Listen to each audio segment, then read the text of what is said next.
What's up, beautiful people? Quick little video for you. As you guys just saw, got first place at the most recent regional. It was a blast. I had fun. And we're just going to talk about quick, rapid video. If you haven't, subscribe now because I do content on occasion. Could use some followers. All right, here we go. Basic concept of this deck was some friends asked me to get this combo banned. They don't like the Vegeta loop. So they said, hey, can you build something? And I was originally on Majin Vegeta for the regional.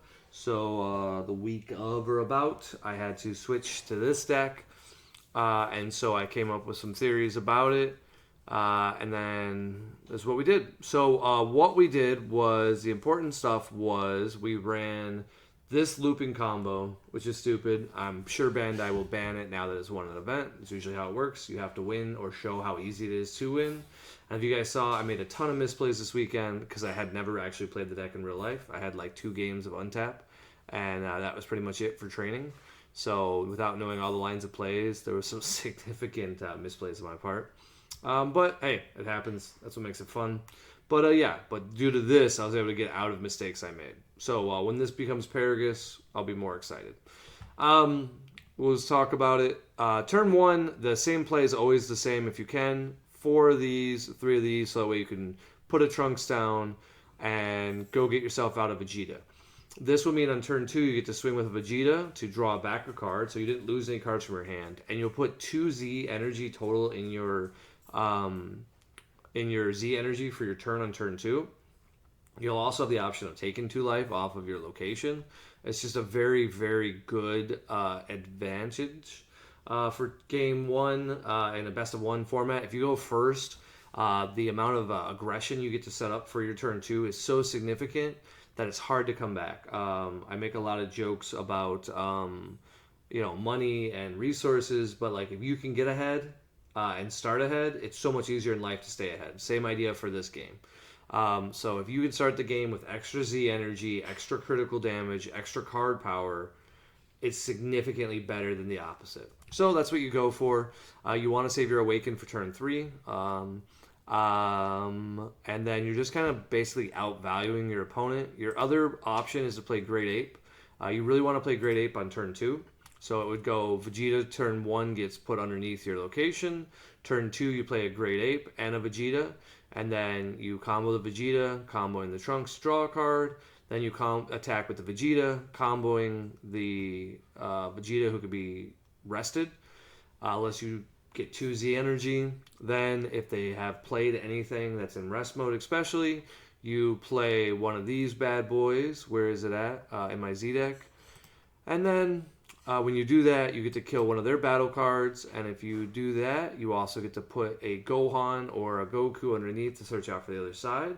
When you do that, it'll make your leader a 15k, which means that you will have a little bit of more aggression. So then you swing with your leader, now you're a 15k.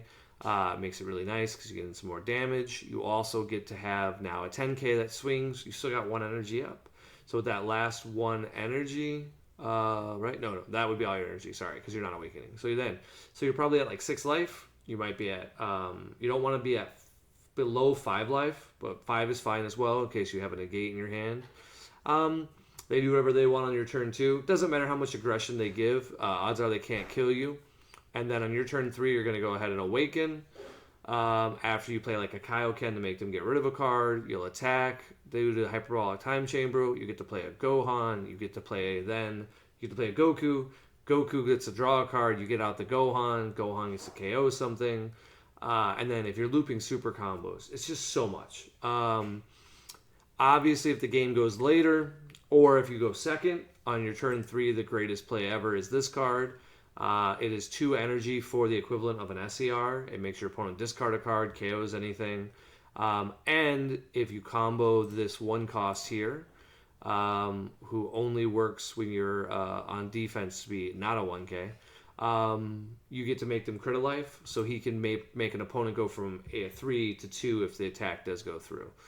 It was very significant, very powerful card. It let me come back from a lot of games because when you're on the draw, it's very hard. If you guys look at this is currently viewed as being unplayable. So clearly people don't know what they're talking about. This card is insane. Also, this was pretty amazing. But I don't know if we do this strategy going forward. We're gonna work on lists, try to make it more aggressive.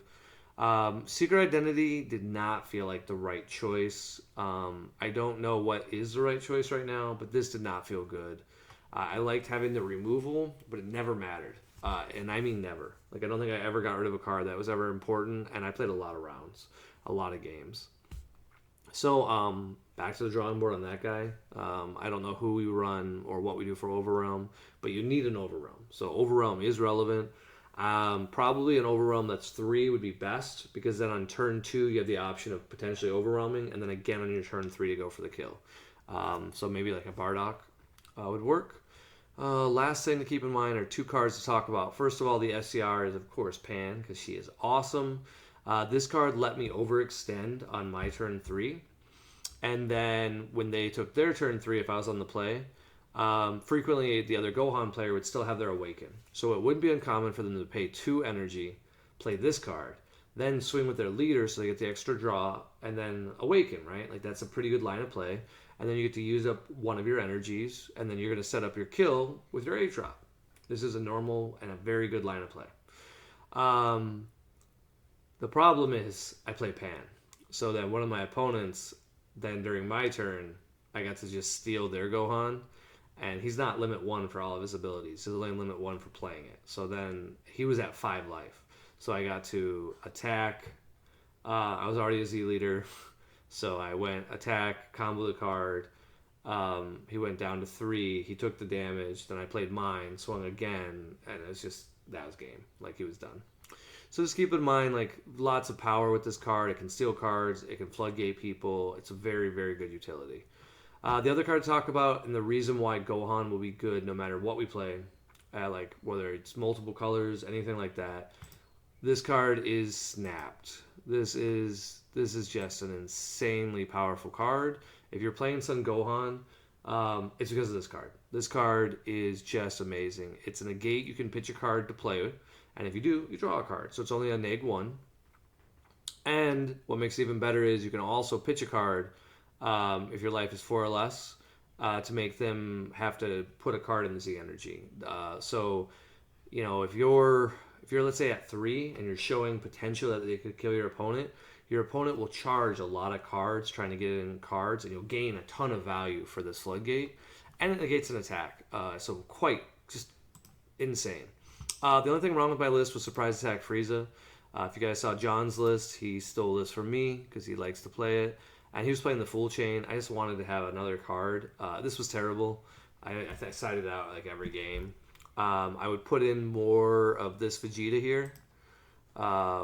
This Vegeta was amazing. Absolute beast of a card. So I would have all of these. For that event, I was running a 3-3 split, or I can't remember. I changed a few of these numbers. But I would be running 4 of this card because there's so much green discard. I would want these main. And that's it. It's a very, very easy to pilot deck. It's quite idiot proof. Like I said, I picked it up, and my first real games were in the event. I played a little bit the night before with our buddies for Team PPG. Shout out for them. We just had fun playing some games, and I learned like some mechanics. But a deck like this is very difficult to test on tap. Because there's a lot of tapping, and if you don't know how everything already works, the nuances are very difficult, so I didn't even bother. I just played Diablo 4 all week, and then just kind of like theory crafted what I wanted to do.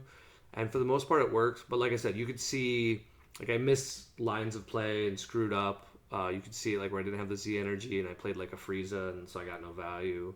Or other stuff like that. Like, Jiren was terrible. I would say, like, Jiren might have been the worst card I played. Dr. Gero, also terrible. I don't think you need either of those 2 cards in the deck. You could probably cut those 2. Excuse me. Definitely play another Frieza. And I don't know what else Green has. It's something I'll have to look at. But it was a fun deck to play.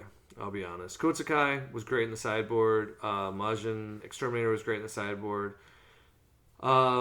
If we have more of super combos like Paragus, I could see running more Kamehamehas. In my build, I was trying to save like all 5Ks because you can't get rid of cards, whereas Paragus can. And yeah, that's it, man. This was a fun event. Felt good to win something for a while. Haven't won in a bit. So thanks for the support, and I'll see you guys later.